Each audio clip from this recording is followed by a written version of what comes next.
And we're back to agenda items. So we're gonna start with police report.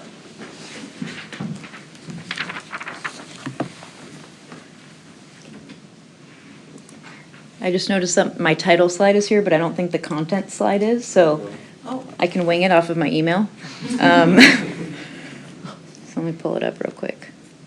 sorry. That's okay. So I'm going to go over the PD activity for last month, June, and then I can kind of brief you guys on the collision that occurred on Saturday that we heard public comment about.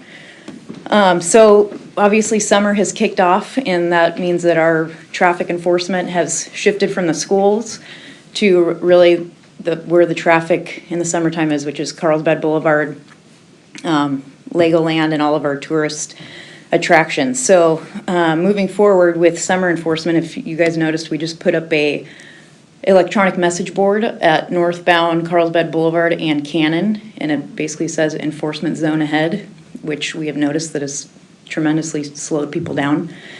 We have gotten some comment that they want us to move it to multiple locations, so we may move it around throughout the summer, but the goal right now is to keep it in that location until the weekend of 4th of July coming up here, and then we have our motors doing enforcement up and down the boulevard daily. In June, like I said, we had the end of the school year enforcement, so during the school year, we saturate the schools as much as possible, and then June takes up a lot of our time with the graduation ceremonies and things that we need to do to kind of make sure those particular things are safe with high school graduations and junior high. As you know, every Friday in the summer, we kicked off 2 weeks ago, we have concerts in the park.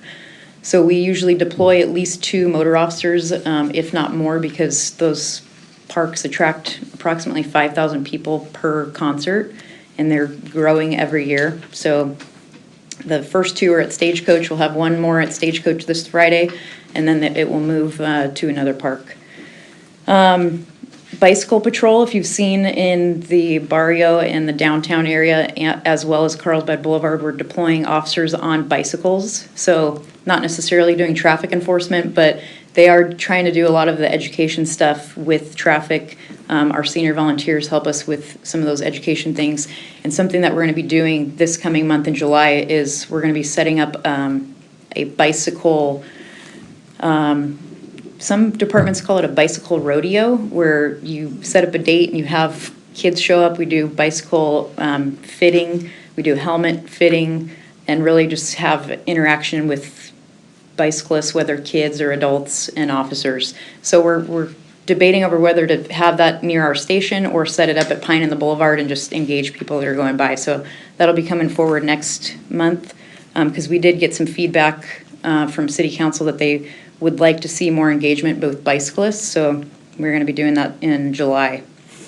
And then on June 6th, we did have a serious injury accident with a motorcyclist on Palomar Airport Road at Innovation. The motorcyclist was driving normal, heading westbound on Palomar Airport Road, and unfortunately a vehicle cut him off and caused some serious injury to the motorcyclist. And then, as we kind of heard from some of the public comment, we had a serious injury collision this past Saturday at Rancho Santa Fe and Camino Junipero, where a motorist was driving westbound on Rancho Santa Fe Road, ran the red light.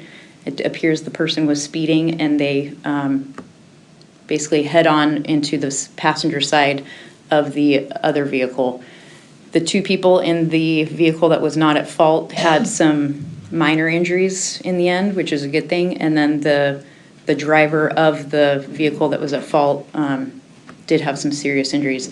There is some suspicion that there was potentially some drug intoxication, so we're investigating that portion of it.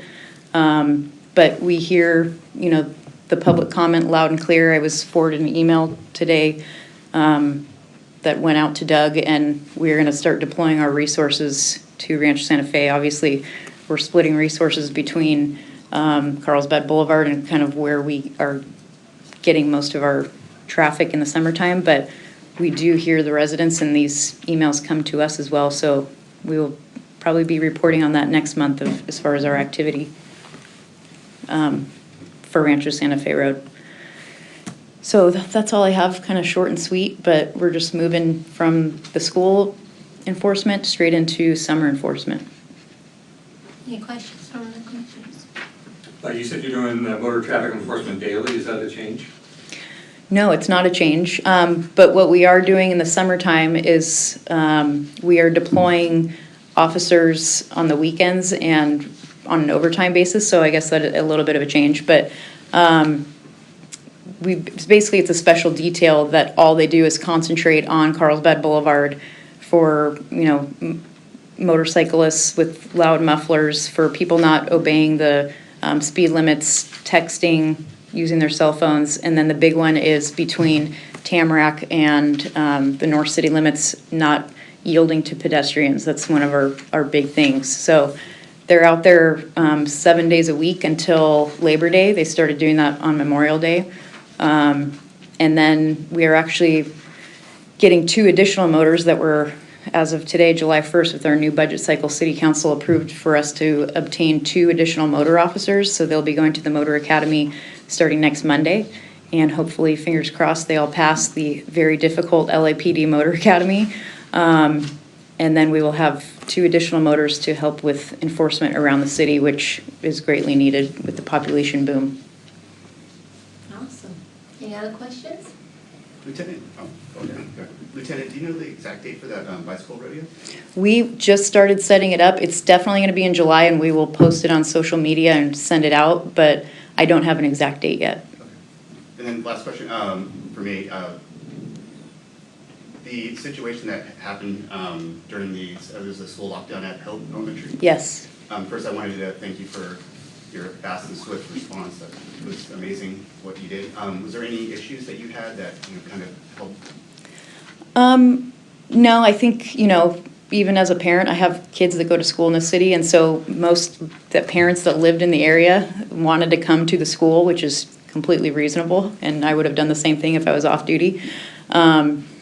So it was just kind of managing people and letting parents know what was going on. Luckily, it was a false alarm, but we know going to those types of calls that there's going to be a lot of neighbors and parents that are getting the school lockdown emailed that are going to show up. So we usually try and have it. That's why you probably saw some sheriff units, and we bring in mutual aid because it's a lot of things to deal with, but nothing that we didn't expect, and everything went well. I just wanted to commend you on your fast action. Yeah. Thank you. Commissioner Lincoln? So I'm going to ask a question that's probably impossible to answer. It's more philosophical about that accident. I'm struggling with how do you solve that problem? People like to say, well, if we lower the speed limit, it'll help.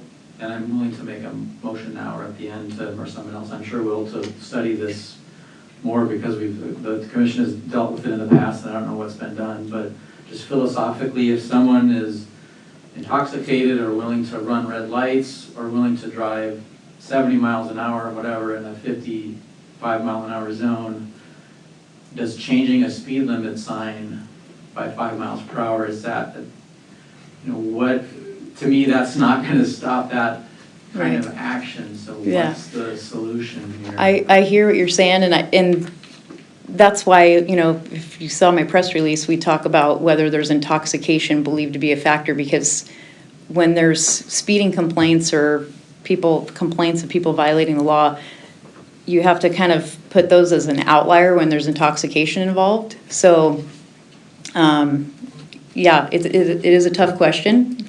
But even if there's really irresponsible motorists who are willing to drive that fast when they're not under the influence of anything, and run red lights, I'm lost as to how to solve that kind of a problem. And re-educate people on how to drive like normal people. Yeah, that's where we come in, and I like that the public comment recognizes that our presence will mitigate the problem for potentially a temporary solution.